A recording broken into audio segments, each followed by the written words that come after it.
Hi everyone, it's HoopsCast again, your daily post for everything basketball related. My name is Roga and I will be your host for today. Just a quick update. Keeps.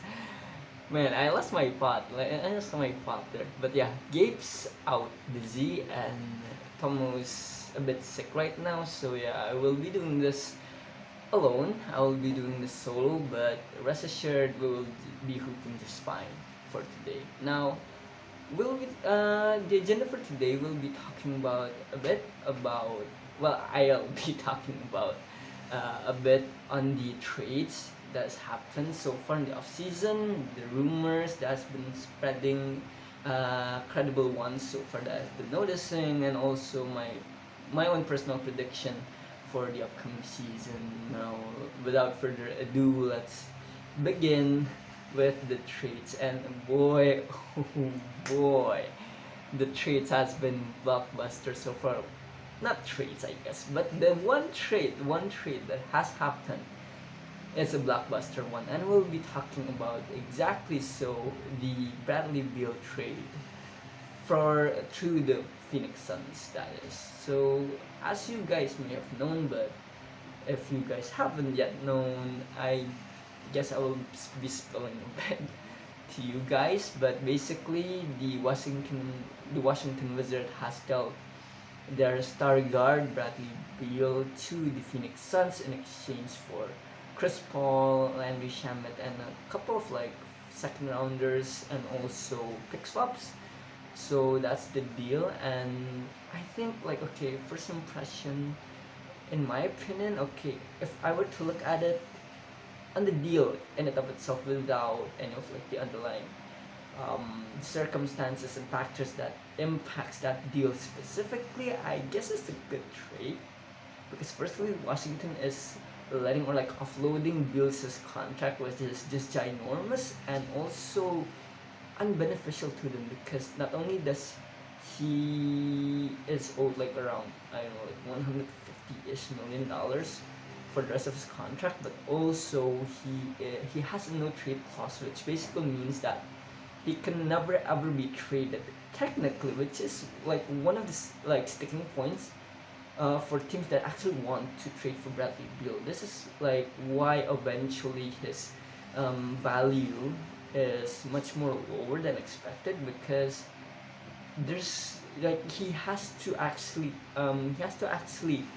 want the move to happen for the Wizards to be able to trade him because of the no trade clause that is existent in his contract, which makes it so that all in all, it's a bargain.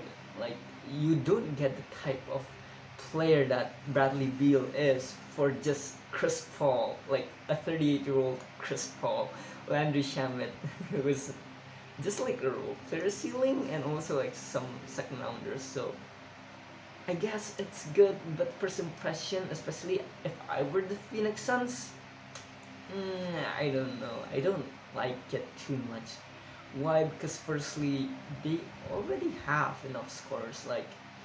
They already have Devin Booker. They already have Kevin Durant. So there's no reason at all for them to actually add more in terms of scoring. Which, by the way, I'm not taking away the fact that Bradley Beal is a good scorer and a capable playmaker on his own right. But when push comes to shove, when the fit is now and moving forward is put into question, then you have to actually think it through, and it's not really beneficial at all for me in my personal opinion regarding Bradley Beal to the Suns, especially when the Suns is much more in need of a defensive guy to shore up the weaknesses of both Booker and KD, but also even more role players to actually fill their non-existent bench and also an upgrade on DeAndre Ayton. Now, secondly, in terms of trades that has been going on, I think it was the only team that dealt in trade so far is the Denver Nuggets trading for a couple of picks in exchange for OKC having their 2029 first round picks, and I think it works out in the end for both teams because Denver now can strengthen their current championship roster, whereas OKC now has a clearer idea of where their window of opportunity lies in the years ahead, or at the very least they can like keep to it, like keep that pick and use it for trades further down the line. So we'll see. In terms of like trade rumors, like the second thing that I would like to talk about, and I will just be talking about like two, because so far it's been incredible and it's been gaining traction so far in the last few days. So firstly, Damon Lillard to the Miami Heat. I think it's 50-50. Like, I can see the Miami Heat pulling it off, but again, putting into context, like, it is Damian Lillard that we are talking about here. Like, we all know, like, every single basketball fan and their mothers know that Damian Lillard is a Portland Blazer for life. There is no situation whatsoever where Damian Lillard actively wants to actually go somewhere else outside of Portland. So, in and of itself, is a hard conundrum for the Miami Heat to actually solve.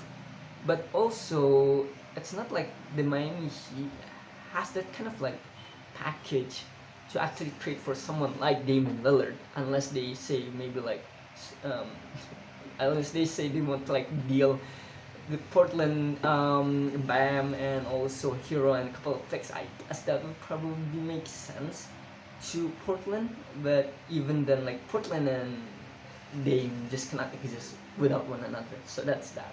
And then Zion going off from Pulse. Now this is interesting because two things. Three things really. Firstly, Zion Williamson is the Pelicans franchise player, right? Secondly, he's been injured quite a lot in his nascent career so far. Thirdly, even when he's not injured, he is genuinely borderline all-star. So it raises an important question: do you really want to like deal your franchise player that you have spent so much time actually building towards in order to like gain more assets for the future, or do you just keep it? Because the potential is there. It's just a question of whether or not Zion can stay on the court. That's really what's important here. And I think next up, like the last part of this video would be my predictions. Now obviously I will be putting Denver Nuggets. There's no surprises here because they're just a well-constructed roster in my opinion. They have two of the current best players in the NBA right now, in Nikola Jokic and Jamal Murray. And yeah, they have an underrated coach in Mike Malone that is capable of bringing the best out of his like roster. So definitely Denver Nuggets should be the preeminent force to be reckoned with going into next season. I will also say Bucks, like the Milwaukee Bucks and also the Boston Celtics as second favorites. Like, it's just the way they are. They're perennially contenders, and I do believe that somehow, some way, it will eventually break for Boston. But yeah, in terms of like last year, Milwaukee definitely like this year, definitely like Milwaukee has a chance. If it weren't for Giannis injuries, I think that's just the asterisk really with Milwaukee. Like, if they can be healthy, fully healthy, they are genuinely the best team. Like, they are the best team in the regular season. It's just that due to injuries, they just could not reach that level optimally in the playoffs. Hence why they got knocked out in the first round. And a couple of honorable mentions, I guess, goes to the Suns. Yeah, obviously because of the trade as well. The aforementioned Suns. The LA Clippers with Kawhi and PG, and the 76ers, obviously because they have Joel Embiid. Like, as long as they have Joel Embiid, I guess they'll definitely be in the contending space or like contending discussions. And surprisingly, the Miami Heat, because well, Miami Heat has arguably the greatest modern coach in NBA history, and Coach Spoelstra, which has made them competitive ever since he took office as the coach, as the head coach of the Miami Heat. So yeah, and also they have Jimmy Butler as well. So there's that. And I guess like if I were to actually rate this further on, I guess the Miami Heat could drop off. But if they can pull off some credible moves and strengthen their roster enough, I'll definitely be much more confident in putting the Miami Heat as genuine contenders for next season. I think that's all from me for today. So yeah, thank you very much for listening to another session of HoopsCast. This is Roga signing out. Thank you very much for your time, and don't forget to leave a like. See you. Peace.